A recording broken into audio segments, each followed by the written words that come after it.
Hello everybody. Today we'll be talking about trigeminal nerve, cranial nerve 5, and its branches. But I first want to start out with the facial nerve, cranial nerve 7, and get that out of the way as it's the first one we're going to see. So in this lateral view, we can see quite the extent, maybe, of the facial nerve, cranial nerve 7. There we go. So facial nerve, cranial nerve 7, is going to exit the skull, the stylomastoid foramen, and run superficially to all the muscles of facial expression. So it's a motor neuron at this point. I'm going to put that to the side. What I'm going to do is take away all of the muscles and the veins as well. And hopefully now we can start seeing some just arteries and nerves around the skull.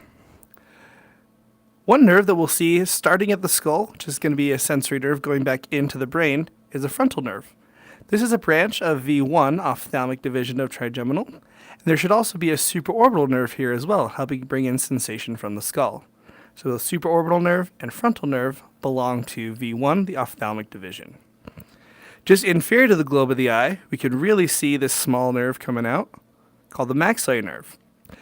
Now, technically, it's the maxillary nerve once we're inside the cranial vault and we enter that foramen rotundum. Outside the cranial vault here, we're going to refer to this as the infraorbital nerve, sensory from around the regions of the cheek of the face. So that's a branch of V2, our maxillary nerve. Now V3, the mandibular division, we can see a sensory nerve starting at the chin, called the mental nerve. It's bringing in sensation around the chin, and then we can see it's actually entering the skull itself, entering the mental foramen of the mandible to become the inferior nerve. So if I move away the mandible itself, what we can see is our mental nerve became and joined up with the inferior nerve, which is bringing in sensation from our lower set of teeth. So the inferior nerve is actually within the mandible itself. And if we turn, we can hopefully see how this inferior nerve is bringing in sensation from the teeth right next to the more medial lingual nerve, which is bringing in sensation from the tongue, more medial to the teeth. They're both coming into the foramen ovale to become part of the V3 mandibular nerve.